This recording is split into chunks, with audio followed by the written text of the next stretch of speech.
दिल्लो आपा की बातें। भैया आज अजब इत्तेफाक हुआ कि हमें फूल बादशाह मिल गए।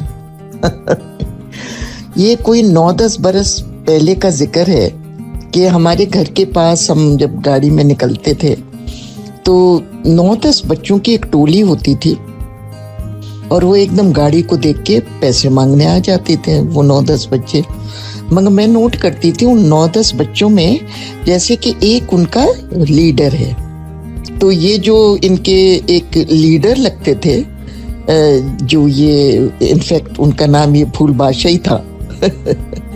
तो ये मैं कभी करीब से गुजरती थी, शीशा नीचे करूं, उन्हें अमिताभ बनने का बड़ा शौक था। तो कभी कहते हुए सुनाई देते थे कि रिश्ते में तो हम तुम्हारे बाप लगते हैं। या कभी कह रहे होते थे लाइन वहां से शुरू होती है जहां से हम खड़े होते हैं। तो बस गाड़ी को देख के वो सारे आ जाते थे, अल्लाह के नाम पे दे दो, अल्लाह के नाम पे दे दो। तो मैं उनसे कहा करती थी कि भाई देखो ये बात अच्छी नहीं है, तुम लोग अल्लाह के नाम पे मांगते हो। अल्लाह को नहीं अच्छा लगता कि लोग इस तरह भीख मांगे।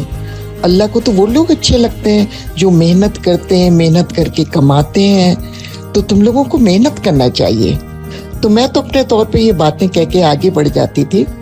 मगर एक दिन जब मैं गई तो पता चला कि वो और बच्चे हैं मगर फूल बादशाह नहीं है।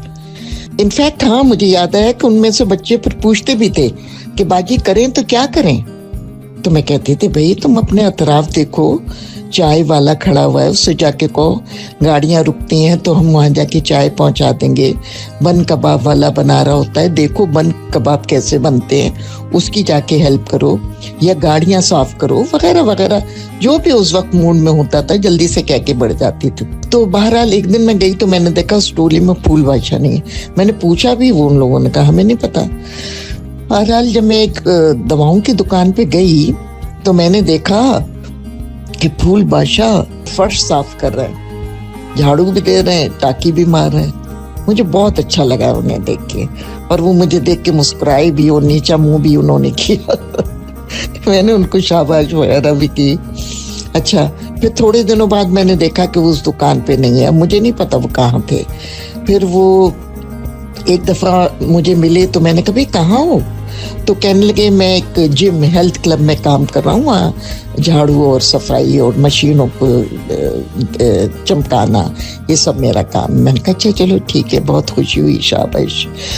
फिर कुछ और अरसे के बाद मैंने देखा, यानी अभी, कि खूबसूरत सा बच्चा अच्छी सी टी शर्ट पहने, ट्रैक पैंट पहने और जॉगर्स पहने।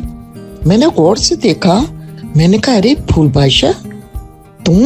बोले जी बाजी अस्सलाम वालेकुम, क्या हाल है आपका? मैंने कहा भाई तुम तो बिल्कुल मुझे चेंज लग रहे हो, क्या हाल है, कहाँ हो?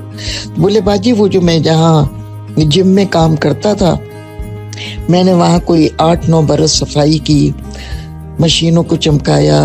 मैं ट्रेनर्स को देखता था कि वो लोग कैसे ट्रेन करते हैं। मशीन जब दुरुस्त हो रही होती थी मैं जाके गौर से देखता था मशीनें कैसे दुरुस्त होती हैं। तो मैं इस काबिल हो गया कि उन्होंने मुझे ट्रेनर्स की ट्रेनिंग दी और अब मैं वहाँ पे ट्रेनर हूँ। भाई वो अब प्राइवेट ट्रेनर हैं, उनको सब पता है कि वेट्स कैसे करते हैं, मशीन कैसे इस्तेमाल करते हैं, उनको ट्रेनिंग दी गई है। तो उसने मुझसे एक बड़ी प्यारी बात की जाते जाते। उसने कहा बाजी आप हम सबको ही बताया करती थी कि क्या करो क्या नहीं करो। उनमें से कुछ बच्चों ने सुन लिया, कुछ ने नहीं सुना। जिसने सुन लिया वो आज मेरी तरह कुछ ना कुछ कमा रहा है। तो हम आपका शुक्रिया कहना चाह रहे हैं। मैंने कहा बेटा ये तो कोई बात ही नहीं है, अल्लाह का शुक्र करो कि उसने तुम्हें सही रास्ता दिखाया और तुम्हारे दिल में ये बात आई कि मेहनत की कमाई करना चाहिए। तो बस वो चला गया और मेरे जहन में बस यही बात आई कि हमें पता ही नहीं चलता कि हमारी कौन सी अच्छी बात किसके दिल को लग जाए, है ना? दिल्लो आपा की बातें।